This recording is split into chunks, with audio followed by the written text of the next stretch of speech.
Eu tive presente na praticamente todas as conferências de clima dos últimos 20 anos, com exceção da de Poznan, e muito particularmente a de Bali, em que se começou essa nova época, que é o pós-Kyoto, e recentemente na conferência de Copenhague.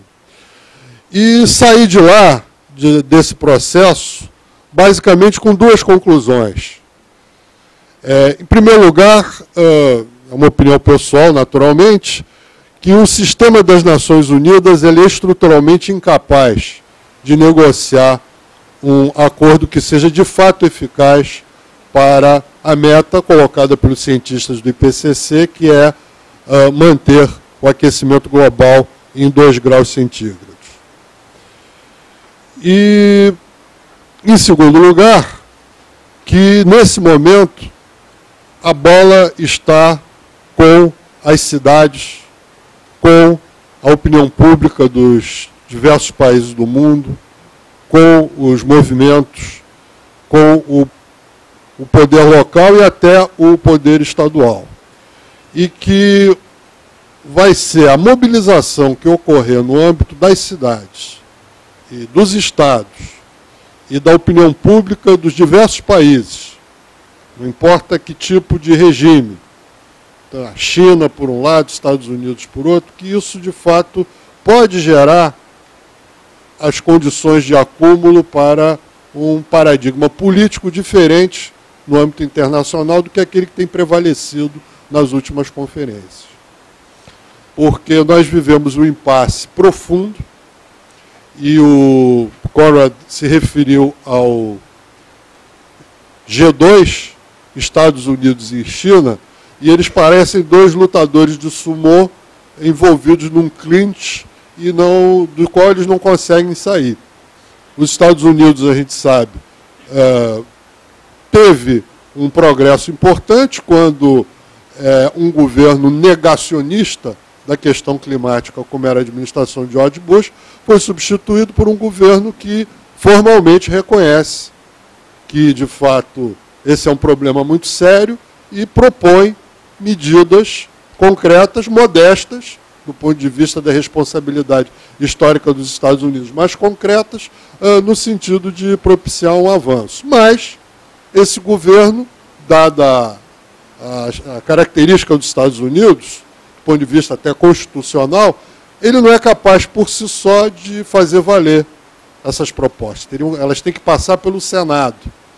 E nós tivemos aí, durante mais de um ano, um longo período de paralisia, basicamente monopolizado pela discussão sobre a reforma da saúde nos Estados Unidos, na qual o presidente Barack Obama não podia se dar o luxo de perder um voto que fosse de um senador de um estado daqueles que tem grandes usinas termoelétricas a carvão, para poder, de fato, colocar na sua agenda a questão do clima. Agora, vamos ver o que vai acontecer.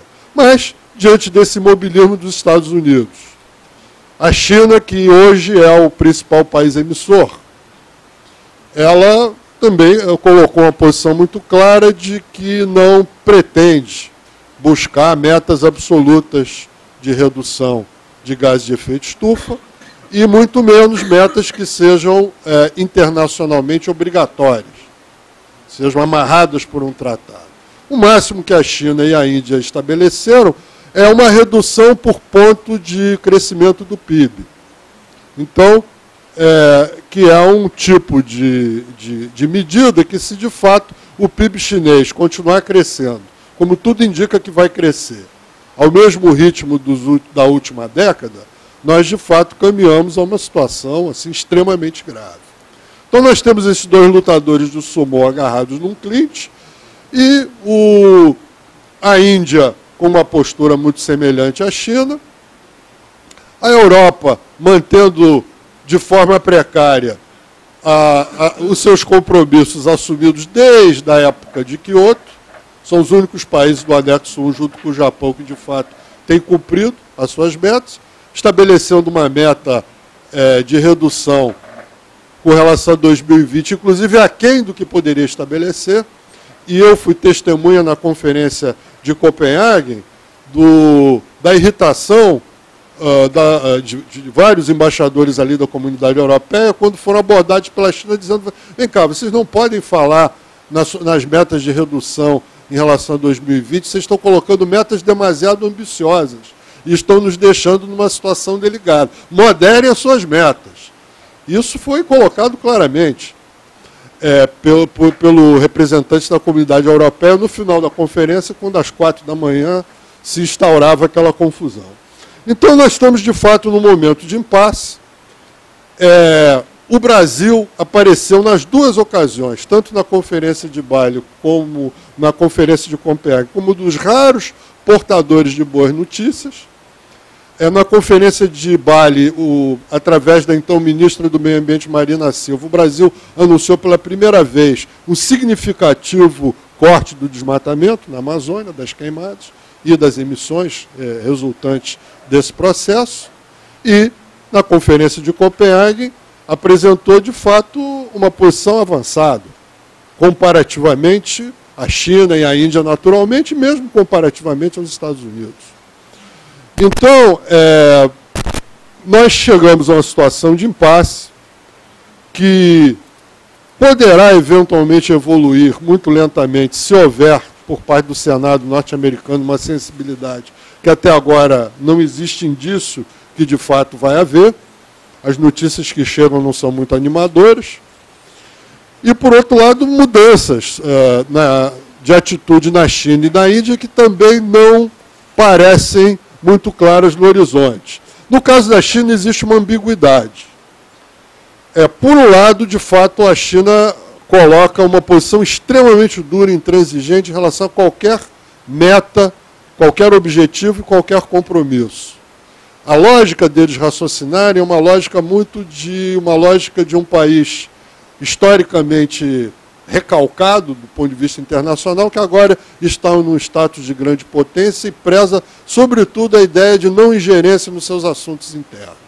Então, na hora de se posicionar em relação ao clima, a preocupação primordial dos chineses é fazer valer o seu nacionalismo. Dizer, aqui ninguém tasca, aqui ninguém se mete. A China é a China. Por outro, então, e estabelece essas metas relacionadas com o crescimento do PIB, que se o crescimento do PIB da China, por exemplo, fosse de 4%, aí praticamente as emissões estariam estabilizadas, no nível de 2005. Mas como o crescimento da China não vai ser 4%, ele poderá ser 9%, poderá ser 10%, não será 4%, de fato, o nível de emissão da China vai ser uma barbaridade. Agora, por outro lado, é sem dúvida o país do mundo que nesse momento tem mais investido em tecnologias limpas. Os projetos da China em relação ao solar, os projetos da China em relação ao carro elétrico, a dimensão de massa extraordinária que esses projetos têm, mas não quiser esses projetos na escala da China. São coisas muito significativas. Então, o que eu diria é que, nesse momento, de fato, a situação ela é extremamente grave, porque, claramente, conforme o Sérgio Bessermann colocou, tudo está apontando para um aumento de mais de 2 graus no aquecimento global. No caso do Brasil, esse dado realmente é dramático, porque os cientistas já chegaram à conclusão que o Brasil sempre terá um aumento de 20% acima da média do aumento do planeta. E as consequências muito práticas para o Brasil dessa situação são, em primeiro lugar, o risco de savanização da Amazônia, em segundo lugar, a questão da desertificação do semiárido nordestino, e, em terceiro lugar, a questão das chuvas e tempestades, até furacões e tornados aqui na região centro-sul, que a gente tem notado em São Paulo, em Santa Catarina, isso já está acontecendo. Então, estamos diante dessa situação, não existe grandes perspectivas de, na reunião no final do ano no México, essas coisas se alterarem.